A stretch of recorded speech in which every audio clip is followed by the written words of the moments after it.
बघूया ते काय म्हणतात. बाळासाहेबांचं स्वप्न कुणी साकार केलं तर या देशाचे प्रधानमंत्री मोदी साहेबांनी साकार केलं. हे आपल्यासाठी फार मोठी आनंदाची बाब आहे. मला आताच कोणीतरी सांगितलं, काँग्रेसच्या सोनिया गांधी आणि खरगेंना राम मंदिराचं निमंत्रण दिलं. ते म्हणाले आम्ही राम मंदिराच्या उद्घाटनाला जाणार नाही.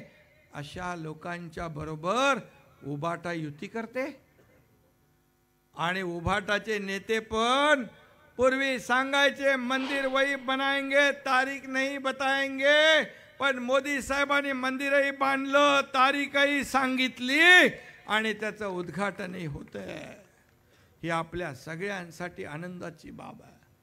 आज मी आपल्याला एवढंच सांगतो, आपण 1.5 वर्ष जी केलेली कामं आहेत, शासन आपल्या दारी, आपल्याकडे झालं की नाही, शासन आपल्या दारी हा कार्यक्रम देखील आपल्याकडे होणार आहे. महिला सक्षमीकरण हा कार्यक्रम देखील होणार आहे, कालपासून सुरू झाला आहे.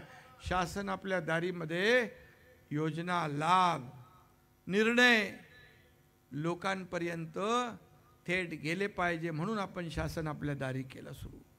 कारण योजनांचा लाभ घ्यायला लोक चक्रा मारायचे, कंटाळून जायचे कटकटीला आणि मग तो लाभाचा नाद सोडून द्यायचे. जसं सरकारी काम आणि 6 महिने थांब हे आम्ही पूर्ण बदलण्याचा निर्णय घेतला. आणि तुम्हाला मी सांगतो, शासन आपल्या दारीच्या माध्यमातून 2,20,00,000 लाभार्थ्यांना आतापर्यंत लाभ मिळाला 22 कार्यक्रमांमधून. आणि म्हणून हे काम आपण करतोय.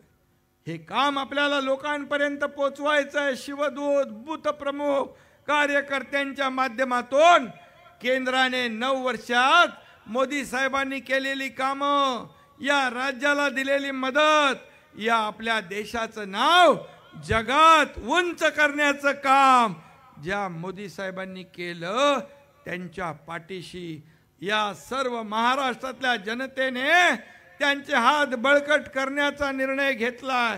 कारण आपल्याला माहित आहे, जे 4 राज्याच्या निवडणुका झाल्या त्या निवडणुकांमध्ये मोदी गॅरंटी चालली, बाकी लोकांच्या गॅरंटी लोकांनी धुडकावून लावल्या. आणि म्हणून या वेळेस लोकांनी त्यांना गॅरंटी दिली आहे की अब की बार फिर मोदी सरकार. आणि म्हणून त्यांनी म्हटलंय अब की बार 400 पार. हेमंत तिकडे आहे. आणि आपल्या महाराष्ट्रामध्ये आपण करायचं आहे म्हणून आपण हा शिवसंकल्प अभियान सुरू केला आहे. या मायानंतर महायुतीचा मेळावा होईल. जिल्हा पातळीवर आपल्या महायुतीचे मेळावे होतील. आपण महायुती म्हणून या राज्यामध्ये 48 जागांचं 48 मिशन 48 आपण राबवतोय. जसं ते 400 पार म्हणाले तसं आपण या राज्यात 45 पार, अब की बार 45 पार असा आपला संकल्प आहे. आणि म्हणून हा संकल्प आपल्याला पूर्ण करण्यासाठी आपल्याला एक केलंच पाहिजे. आणि त्याचबरोबर मराठा आरक्षणाच्या बाबतीत देखील आपलं हे सरकार शब्द दिलेला आहे, शब्द पाळणार हे सरकार आहे. आणि म्हणून कुठल्याही आरक्षणाला धक्का न लावता या ठिकाणी मराठा समाजाला देखील न्याय देण्याचं काम आपलं सरकार करेल. फक्त मी एवढंच सांगतो, काही राजकीय लोक आपली राजकीय पोळी भाजण्यासाठी समाजामध्ये तेढ निर्माण करण्याचं काम करतात. त्याच्यापासून आपण सावध राहणं आवश्यक आहे. या एकनाथ शिंदेने शब्द दिलाय, दिलेला शब्द कधी मी फिरवत नाही. दिलेला शब्द पाळणं हे माझं काम आहे. आणि म्हणूनच या 50 लोकांनी, आमदारांनी, 13 खासदार, शेकडो लाखो कार्यकर्त्यांनी, तुम्ही सगळ्यांनी माझ्यावर भरोसा ठेवलाय.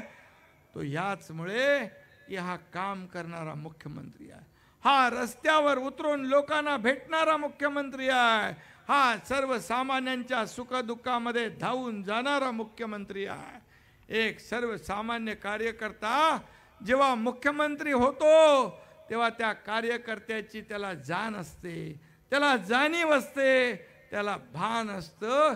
आणि म्हणून मी आपल्याला एवढंच सांगतो की आपण गेल्या 1.5 वर्षामध्ये जे केलेलं काम, कारण आपण स्वतः बांधावर गेलो, शेतावर गेलो, लोकांच्या सुखदुःखामध्ये गेलो. फक्त आपण घरी बसून काय त्याला म्हणतो आपण फेसबुक लाईव्ह ऑनलाईन काम केलेलं नाही. आणि म्हणून लोकांच्या चेहऱ्यावरून या ठिकाणी सरकारने केलेलं काम जे आहे त्याला आशीर्वाद मिळतात, सगळीकडे आशीर्वाद मिळतात. आणि म्हणून संतोष बांगर तुम्हाला मी मनापासून धन्यवाद देतो, तुमचंही अभिनंदन करतो आणि खासदारांनाही धन्यवाद देतो. एवढ्या मोठ्या संख्येने बूथप्रमुख आणि आपले शिवदूत या ठिकाणी उपस्थित झालेले आहेत, त्या सगळ्यांना मी मनापासून खूप खूप शुभेच्छा आपल्याला देतो आणि धन्यवाद. पुन्हा एकदा हे जे भारतामध्ये सर्वात जास्त हळद पिकवणारा जिल्हा हा म्हणून आपला या जिल्ह्याचं नाव आहे. आणि 100 कोटी रुपये आपण दिलेत हळद संशोधन केंद्राला या ठिकाणी. त्याचबरोबर पूर्णा नदीवरील 4 बंधारे त्याला देखील आपण पैसे दिलेत. कयाधू नदीवरील बॅरेजसाठी देखील आपल्याला काही नियम अटी शिथिल कराव्या लागतील, त्याही आपण करू. आणि म्हणून तालुक्याचा जो विषय आहे नगरपंचायतीचा विषय आहे तो देखील आपण मार्गी लावू. धन्यवाद. जय हिंद, जय महाराष्ट्र. धन्यवाद साहेब.